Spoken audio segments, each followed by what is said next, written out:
some of the best compliments on my work were from the traffic lights themselves, because then someone would give me their bill or coins, whatever, or just like saying, I have nothing to give you, but you made my day.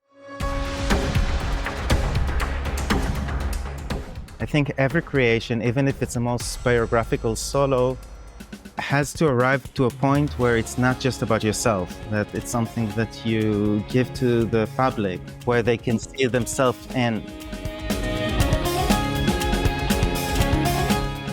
The beauty about making a career of an artist is that the career is sort of an art piece by itself.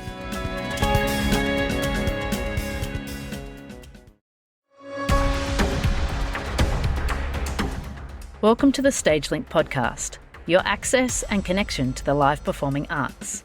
In this podcast, you'll hear from some of the industry's most inspiring people from around the globe who create magic on stage and backstage. Our guests share their knowledge, passion, and the real stories of how a show comes together. We hope you enjoy this episode. And welcome to the StageLync podcast. My name is Anna Robb, and today we're talking with Danny Tavori. Danny is an emerging artist who transforms industrial spaces into venues for site-specific performances and installations. His embodiment of aerial straps, hair suspension, and juggling led him to develop a unique approach to dance, rigging and stage design, movement sensors, and furniture. After working under Cirque Plume's director Bernard Kudlak, Danny moved from Israel to France, where he established his company and launched his site-specific project, AMOW, while he continues to direct a formation for a new contemporary circus show in Jerusalem. Danny, welcome to the show. Thank you. Amazing. Very So excited to be did here. I say AMOW right? Is that how you say it, or is it AMOW? AMOW. I like the sound of it. Actually, I can already, maybe you were about to ask it or not, but it means nothing. I love that. Yeah, it's an abstract. I like the name. I like the sound. It started as a shortcut for a previous creation I did called A Matter of Weight. Mm-hmm. Because AMOW, a matter of weight, but I removed this meaning out of it. So it's just a sound, a symbol, and I like the phonetic. Anyway. Great. That's amazing. So tell me about you, Danny. How did you become an artist, and where did this entry into performing arts start? Oh, it's a big question in a way. In a way, I would say I was always were an artist, but my practice really diverged. Like before going into physical practice and circus specifically, I'm a late bloomer. I started when I was 23, is like more than 11 years ago. And I was doing my bachelor in mathematics, and I love mathematics from passion. I didn't want to achieve any career or goal. I always seen and still see the beauty in it. And I was working, I was doing some activism in Israel, and also working with children in risk. And it's sort of circus entered into my life all of a sudden. But I'm coming back to the beginning of the question. I was already then reading plays, reading poetry. I never seen actually circus until I was starting to explore what's going on through the practice. I was sure when I was 23 that circus exists still in the history books. Like, I was one of the people, they're still performing with animals. Yeah. So, yeah, then it came all of a sudden, as I was doing my bachelor in mathematics in an open university, which means you autodidactly learn your degree. I just took it to circus, and I might have been trained in circus school, but it was every time actually a short period. I was doing the third year of FLIC, because after 2 years of self-training, I could just enter there. And yeah, it's a big question. I kind of just I have a long bio in a way. From dive into 23 Yeah, because I did a few weeks ago with my friend in Israel a podcast, which is much longer episode. We ended up speaking for 4 hours. So I Wow. don't think we're going to do that here. No, it's good. Now tell me, so you do straps and you do hair suspension and you do juggling. And this is kind of I would say, quite a unique combination of skills in terms of circus disciplines. So why those three? And is it something that you've been working on all of them for a while? I would say that there are actually more than three because I was working a lot in commercial work, events and stuff. And then like, can you do a hand-to-hand duo? And like, yeah.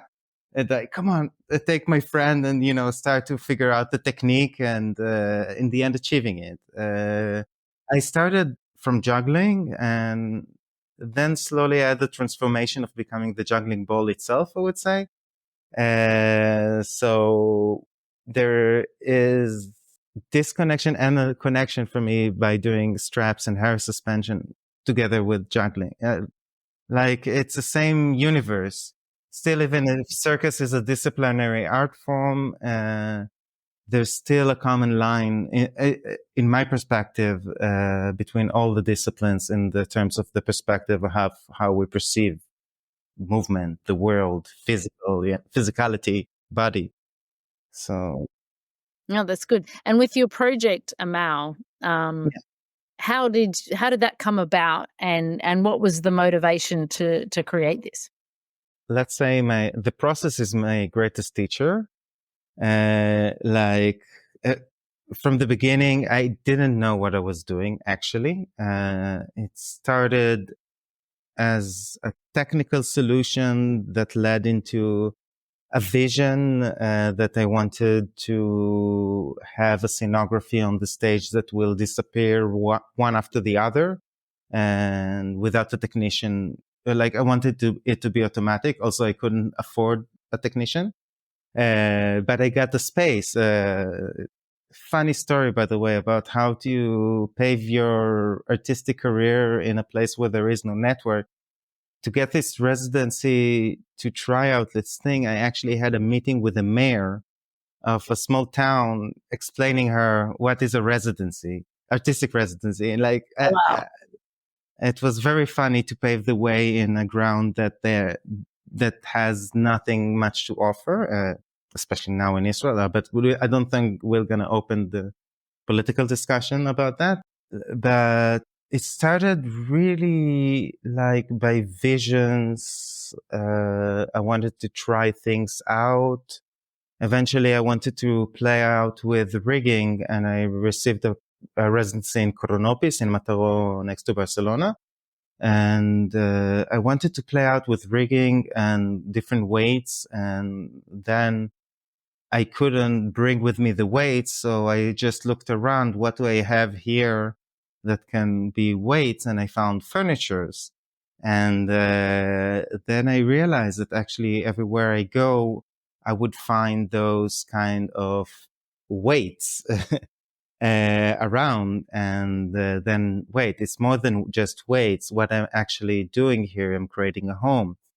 Oh, actually, it's interesting, this idea of cultivating an industrial place, a place that was designed to be domesticated in terms of living. And these contradictions also brought me to try it out in a forest, because also a forest, bringing a toilet into a forest was really almost a personal joke, but like also it's interesting just to see it. The absurdity in it. And I would say from that lack of association between the spaces I choose and the kind of habitude of living atmosphere I want to create there, I derive the inspiration for the different scenes.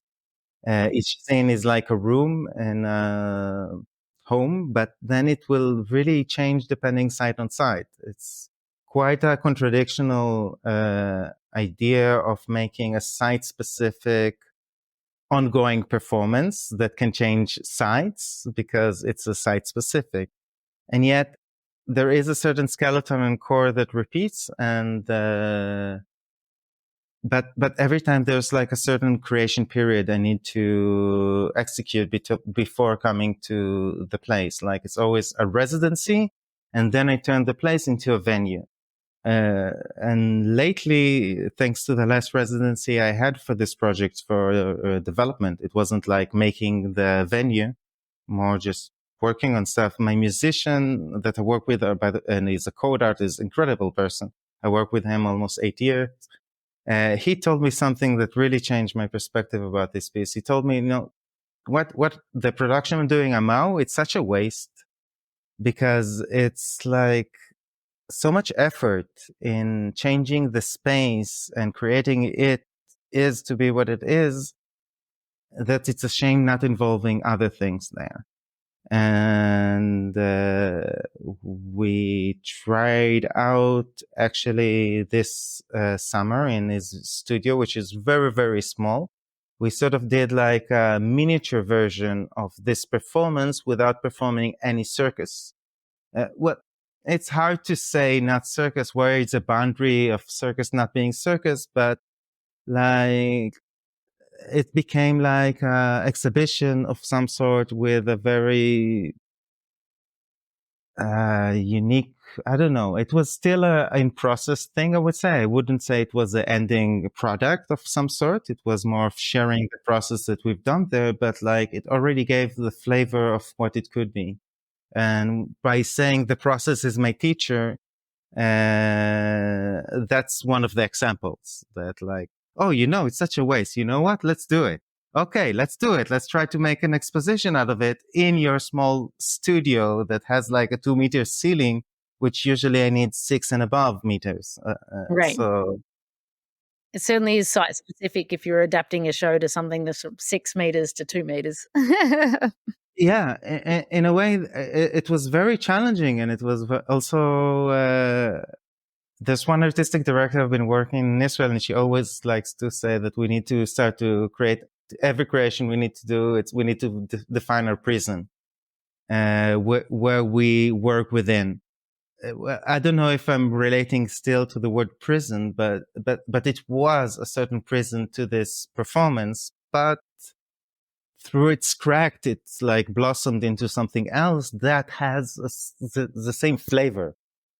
For sure. I mean, I think that like sometimes the best creativity is when there are boundaries, right? And you have to be forced to create within those boundaries. And as a person who is a producer, a lot of the time I'm creating a space for artistic people to create something. And at some point you need to create that box, right? And a prison or a box or whatever. But a lot of the time it's not necessarily about space or money or technology. It's about what people come up with what they're given, Mm-hmm. Yeah, for sure. And so this project for AMOW, is it something that people come and watch for like an hour? Or is it a show, or people come and walk through it and experience it? How does it sort of present itself?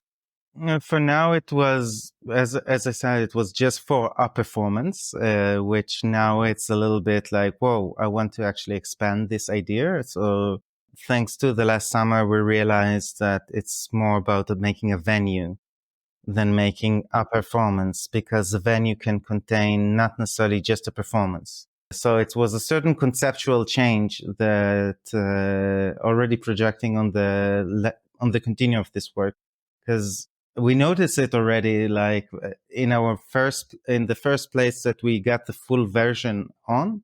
It was in a festival in Spain, and it was so hard to get the public out to the next show because they wanted to stay in. Because the space is a thing by itself without me even. It is not like, it's also what I enjoy. I think every creation, even if it's the most biographical solo, has to arrive to a point where it's not just about yourself, that it's something that you give to the public where they can see themselves in. And this is, from the last spring, this is a process that it's now happening. Like, I just a disclaimer. I don't like to say it's ready, or it was never ready before, or it was premiered or will never ever be premiered. When I did a meeting I don't know if I should drop names, but let's say one very important center that saw the full show in last April. I was also blabbering like this. I don't know if it's ready. And said, look, I saw the Republic's reaction. It's ready. And so I guess it is. And also I guess it will always change and it will never stop.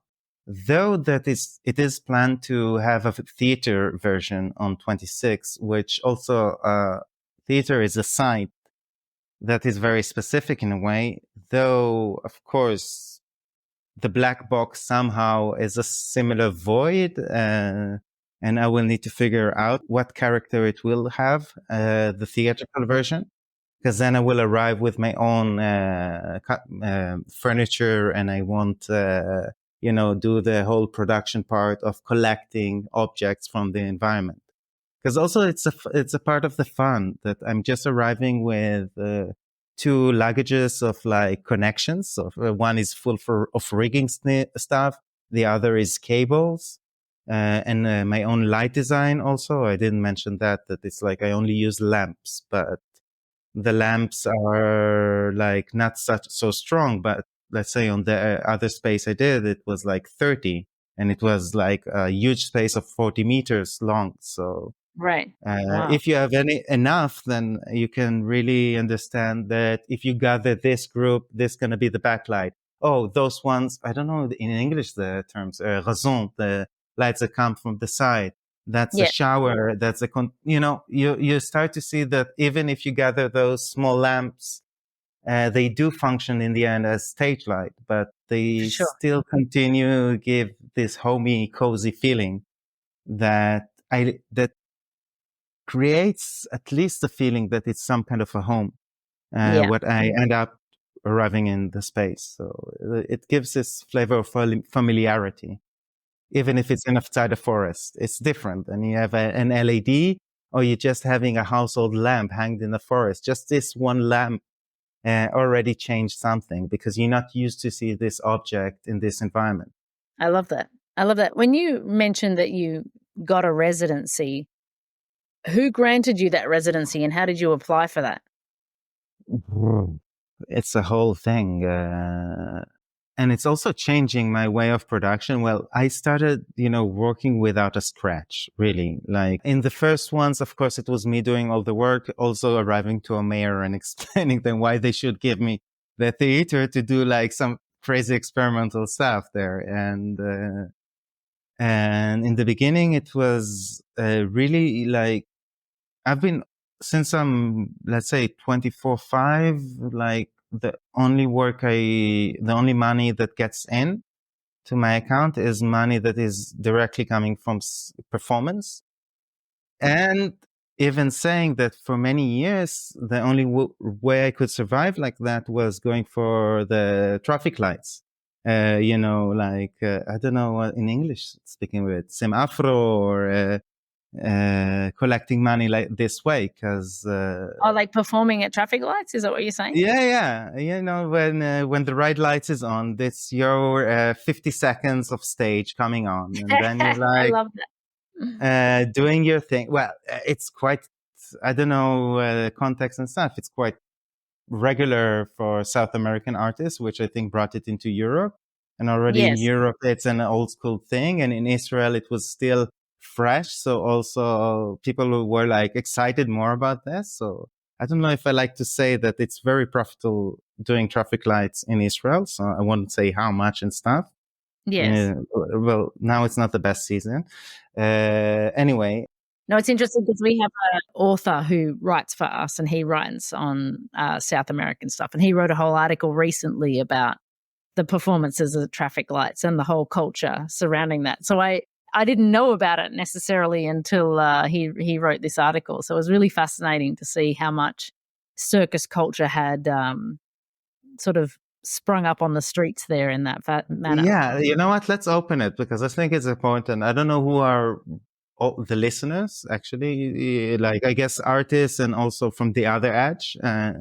Yeah, for me, like semaforo traffic lights was a game changer. Because then I was finally like, my income was independent to the circumstances I had.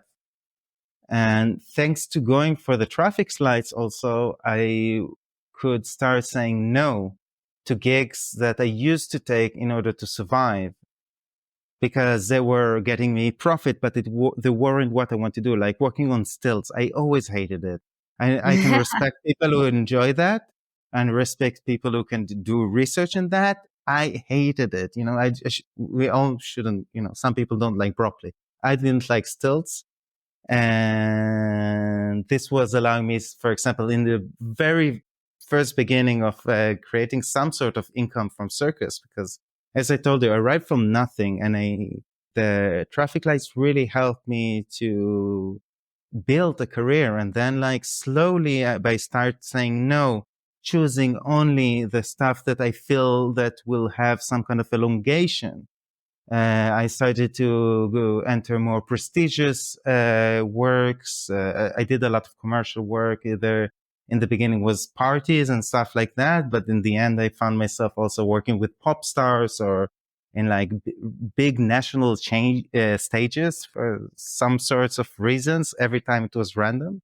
That's And great. while doing all this and knowing that I have my income, I could also start research and explore my own way, my own style, and I would say moving to France with the intermittence system is just an upgrade to that. Like since I wouldn't be able doing AMOW without having this safety net of income.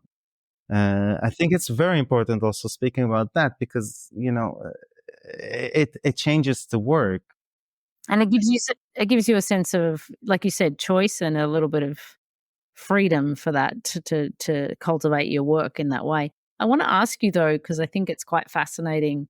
There must be something that you learned by having 50 seconds to capture people's attention. Do you think there were Yeah. lessons there to in terms of grabbing people and getting them engaged within that 50-second period? I mean, that in and of itself would be a lesson, correct? Yeah, in a way. Yeah, in a way. I was very excited to be very experimental in the beginning there. And I tried some stuff that actually, one of them entered into more, let's say, theatrical show that was more contemporary circus. One experiment I did in the traffic light. But it ended up that I realized that if I wanted to do it constantly and for hours, I need to minimize my effort. And so my entrance to the traffic lights was coming up with a big ladder, not like a circus ladder, just like a ladder. So everybody from far away could see me, first of all, economizing that. I painted it in like light blue and put many flowers, and it was very nice. And I arrived every time like with a good breath entering the traffic light, thinking, whoa, those person are stuck right now with me. How can I make this situation turn out good and pleasant? And, you know, imagining myself getting now in a red light. Am I under pressure? Am I like in a rush somewhere? Am I having a sad day? And how can I interfere there in the most humble and generous way? And also adding that in a way, the best compliments I had, no matter what bigger stages or contemporary works I did in the future, you know, some of the best compliments on my work were from the traffic lights themselves, because then someone would, give me their bill or coins, whatever, or just like saying, I have nothing to give you, but Matt, you made my day. Oh, that's awesome. So, there's a whole spectrum there of, Yeah. And now a note from our sponsor. The StageLync podcast is proud to be sponsored by ClearCom. ClearCom is the leader in voice communications for theatre and the performing arts. Call your cues with the simplicity and elegance of ClearCom Intercom solutions. You can find them at clearcom.com. Go check them out. Tell me, is there, from your work with AMOW and where you are now in your life, is there a particular project or a creation that you want to do? Wow, I have every day like another idea for creation in a way. I have to say, I'm playing a lot with ideas constantly. Actually, some stuff occur in the end. Like even AMOW, it's like a random cloud of opportunities and I don't know, dive-ins that they chose to do in particular moments that led up into that. Right now, I moved to a new home that has a big workplace that I think it will change what I'm doing. One of the shows I'm now playing in my brain is like, how can I turn a field or even fields into a big stage? Like, I'm interested of, making a show that is actually the public can stay in one point, but the whole stage can be maybe a square kilometer big. And but I won't. I'm playing a lot with this, and I have some funny ideas. I'm not going to share them now, but just to the saying, when I mentor now, in the last year, I mentored a lot of projects, and I like to say every time that the curtains of the dance studio or Cirque space will end up changing the creation itself. So even the curtains will change what will happen in the final product. Then also now where I'm now moved house, I think it will change a lot what will the future, what the next creation will be. But right now still AMOW is like a lot of my creative energy just like flows into there. I received in December a very short residency, like 6 days in La Granerie in Toulouse, and it's like a huge space that I received. I received the best space actually that this whole building has. But it's only 6 days. And like now installing all the furniture and stuff there, it took me a long while to understand what I would like to do there. So there, for example, I'm gonna only work on the light installation without any furniture. And the final result, the sortie de résidence, will look like a new concept of a dance show.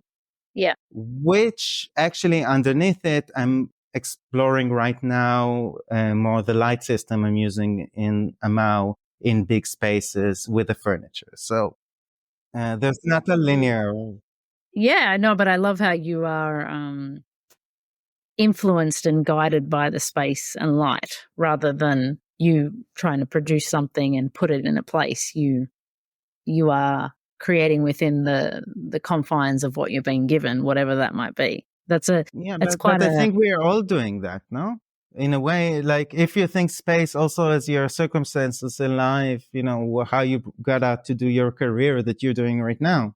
Yeah, sure. But I think maybe like you're quite conscious about it, right? And reactive to it. Maybe. I mean, a lot of people will do I that. think And there is. I mean, for me, when I walk into a place that has terrible lighting or something, like my people next to me may not be upset by that, but I feel agitated if the lighting is not right or the ambience is not good. Like I am. Yeah, get you. I respond to my environment more than maybe others because it's important to me, that ambience. But, people are very different, right? They bring themselves to a space differently. But you're, as an artist, are responding to that space in a very interesting way from what you're describing. Well, I get more immediate results also, like in terms of my communication with spaces. Like I immediately get the reflection. So I guess I become more and more insensitive to it. But even I don't know, it's like very breaching out to the conversation. It remembered me like Carlos Castaneda, if you know, he did like a whole research of shamanism philosophy. Yes. I'm not saying this. So he has a moment in his third book that he sort of explains how different points on the earth have their own energy, in a way, almost their own spirit. So all his perspective that he shows to Don Juan shows to Carlos is seeing space even with its own entities and its own spirits. And I like this perspective, and I see it's not directly how I do with the AMOW, but it's part of the sensitivity that I have with spaces right now.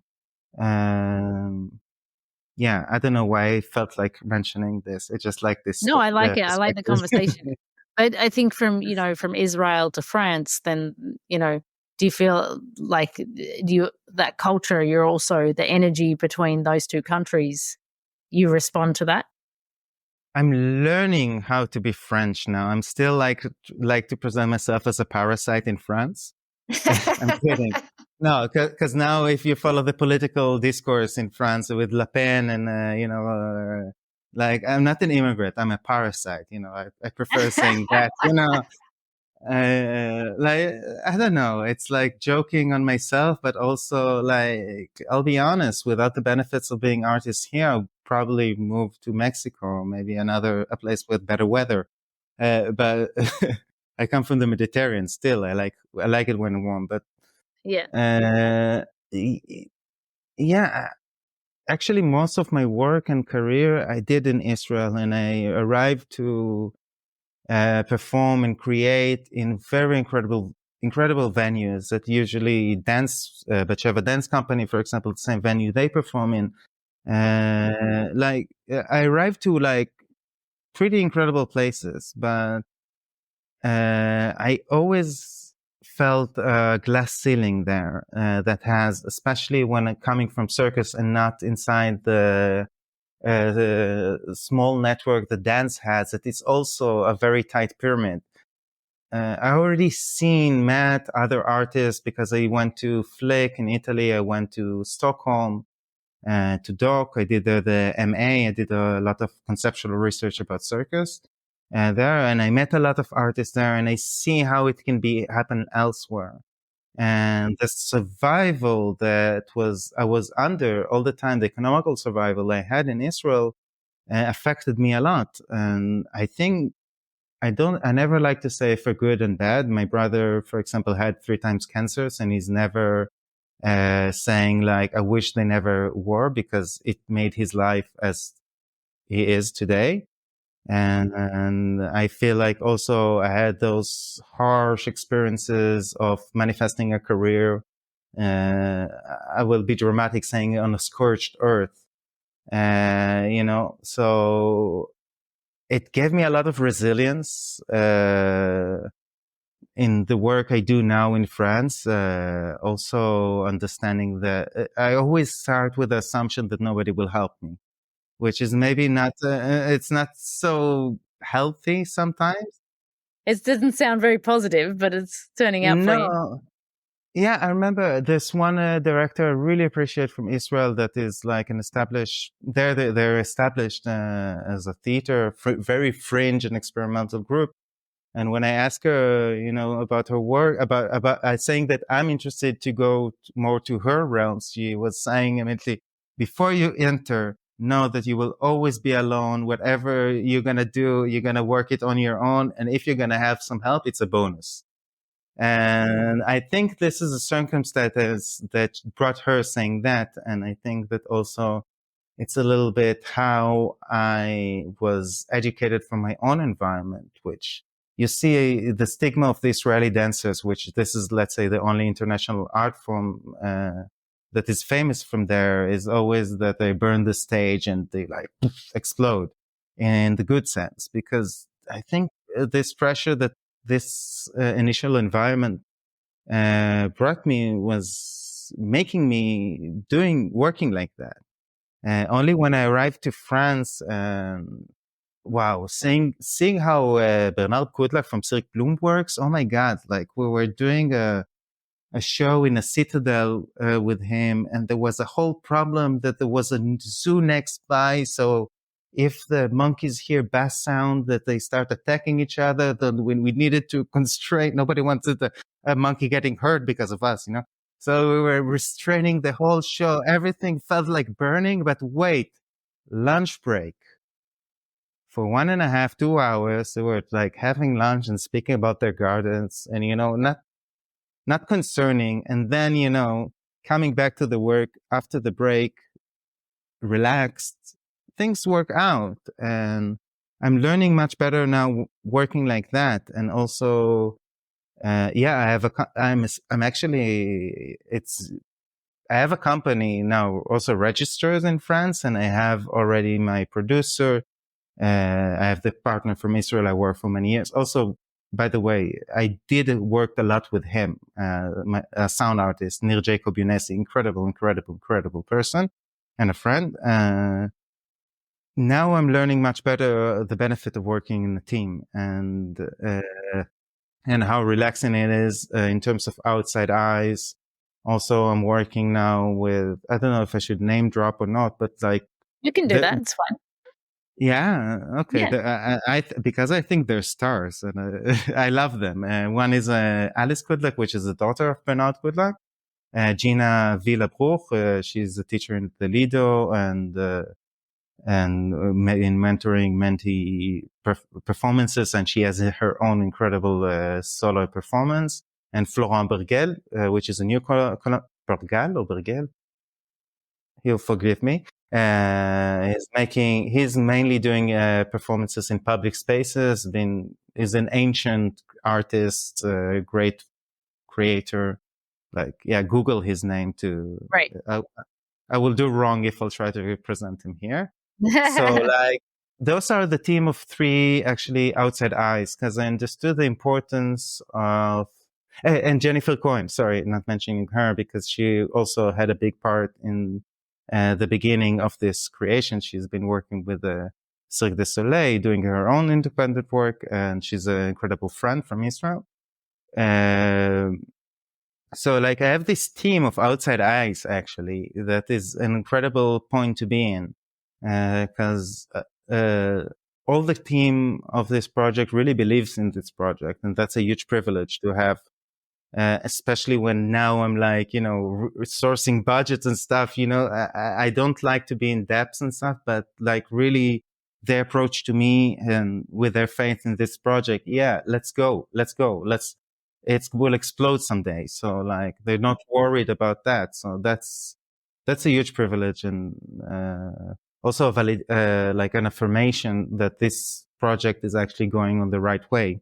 But there is the same madness that I had before of working alone, that still make this work possible, because the proportion, the scale of the things that I'm doing is not rational in many ways. And by trying to push mountains into understanding, I can use that and that, and then I can just move this mountain much easier, I could do that. Yeah, and finally I found Oscar de la Nova is an incredible straps artist, and now is becoming my technical, I don't know what title to give him, but I teach him all my secrets. And because I needed to. Yeah, because you won't find anything in social media about my project, because there's still a lot of secrets there, in a way that are very easy to produce, right, and so much more complicated in understanding how to use them, right? And some rigging stuff that I couldn't find any shelf product for that. So how to create chain reactions in silence on stage, that it will be consistent and smooth.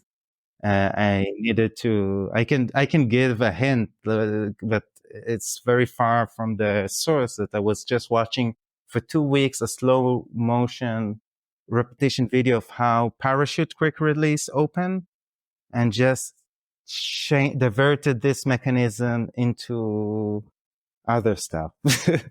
That's amazing. Really good. That's awesome. We always finish our podcast with a couple of questions, so I'm going to ask them now. Tell me about your favorite thing about your job or the industry. My favorite. You're very optimistic, because what you hate about my job and the industry, I could like. The next question is about what you would change about the job or the industry. Oh, good. Let's start with the good one. I don't know what's my job, because I have so many. In a way, I have so many hats. So I would just say, like, generally, as an artist, what I like, that a lot of people say like separate between the personal and the professional. I don't know how to do that. And I think most artists don't. The beauty about making a career of an artist is that the career is sort of an art piece by itself. And the industry, I've seen so many industries throughout the world. It's so diverse. I don't have anything like to say about the industry, because some parts I'm traumatized from, and some parts I'm very grateful for. And really, like in Europe, I'm so grateful actually for the network. It took me so long and so hard and so much effort to produce stuff in Israel, and here, when I don't put the fire to full volume as I used to do and just put it low and slowly start to network and show my thing to others and speaking, and it just happens by itself. And the network of my projects just blossoms right now a lot. Like also this morning I had an incredible with a festival. So I love that. That's a good insight actually, because it's not always like that in some parts of the world. But like you said, if you can fan the flame there, it pans out. So tell me, what would you change about the world? Because I was this July, first time in Montreal, and there some artists complained to me that there are only 2 venues you can present contemporary circus. And I'm like, you can present circus in a theater. That's a lot already. Like, yeah, it's good to know. And I think now what I would change about the industry, can I just sneak one story before I answer that? Please do. Tell me. Okay. A good lesson and about networking and making change, and it's a little bit connected to that, like how I ended up directing a formation for new emerging projects in Israel, in circus, in contemporary, specifically contemporary circus. I heard that one theater in Israel that is doing like a very high quality performances for children normally is interested about circus. I heard that. Okay, I send an email to the director, got his contact somewhere, and say, hey, let's meet. We met. I presented him what I'm doing, who I am, and he's like, oh, that's very, very cool, but I don't think we can host you for a residency. And I told him, no, I don't need any residency from you. I was already living in France. I'm like, I'm good with space. I'm here to meet you because I want more competitors. I want more people in the ring. I want more people creating stuff in Israel. And I heard you're interested in developing circus. Then, here I am. Let's work if we can find a way. And the day after, he called me and told me like, okay, look, we already gathered budget. We wanted to make the first program for creating a new circus shows in Israel. I think you should direct it. Fun. Wow. So I can speak a lot about this program and what I did there and I think it's also interesting, but like just I don't know, also like how networking, how I sometimes call it the mafia part of this I'm losing word now. This profession has, but also profession as in being an artist has. I don't know. Maybe I'm unique like that, and so maybe some others have a more linear, direct path. But I sort of chose a creative path. Like I didn't search so much to enter two companies. I wanted more to create my own company from the begin with, which is the hard way to go immediately when you're just learning yourself how to do skills, let's say. But I chose that path, and it was very hard, but also fruitful. And so what I would change about the industry, coming to the last question, like as I said before, the curtains in the studio will change the final product of that you will end up with. the same goes with the industry. I can see, especially in Israel, in most cases, it turns up really bad because I see how the budget is being divided and what criterias, how things works and how they change the trends even, but not even the trend. It means like the mass of creators to work because the market changes a lot what people will offer because people eventually also would need to have food in their plate. I'm speaking from like the solo unique street artists to the more established companies. Like both cases will be there. So about the industry, I start now seeing a nice example for it. Like if you Google Eco Pyrénées project, examples of how networks and industries could have ethics that will begin whatever comes up after in terms of who they help and who they give the budget and how they network. As the industry, I think, should always remember that it's also taking an active part on the content just by giving the platform. And most cases, which I cannot, argue for bad, that there is a lot of business orientation. Which is funny. I'm now also in a procedure of communication and hopefully will end up in a contract with one of the biggest companies in Montreal. Thanks to this project I found by, playing with furniture because this is the weights I could afford. I'm also not saying it's immoral thinking about business, but the balance has to be right. It has to be right. Like also, how you say it? Like a hamster. What hamster do in their mouth? On the wheel. Like they, on the not on the wheel. They gather, when an institution gathers power and resources, like it's also their responsibility how they will be channeled. And I think there is still work. Also, I'm saying for artists, I'm one example of an artist who, in many points in my career, if I failed too much, I could have just fallen and go off the route because I was working on a very fragile line. And I think I would like to see more others like me that take risk and go for it, but also understanding that the price that others might pay could be more significant than what I paid. And might be also pushing them out of the route of doing art and changing the world by art, let's say.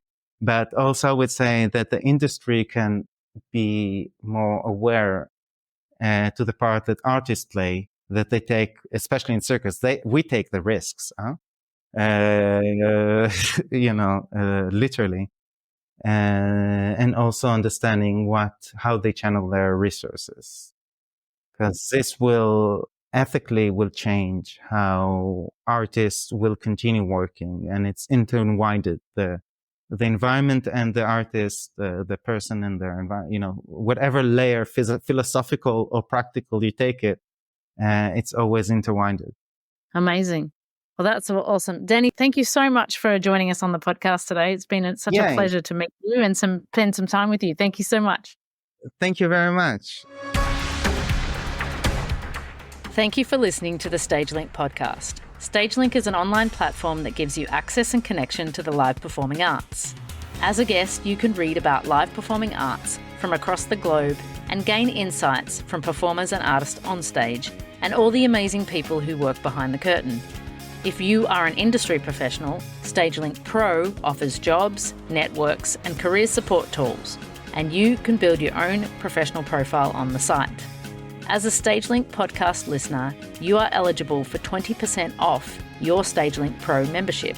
Visit us at stagelync.com and when joining, use the code SLPodcast. StageLync, that's StagelYnc.com.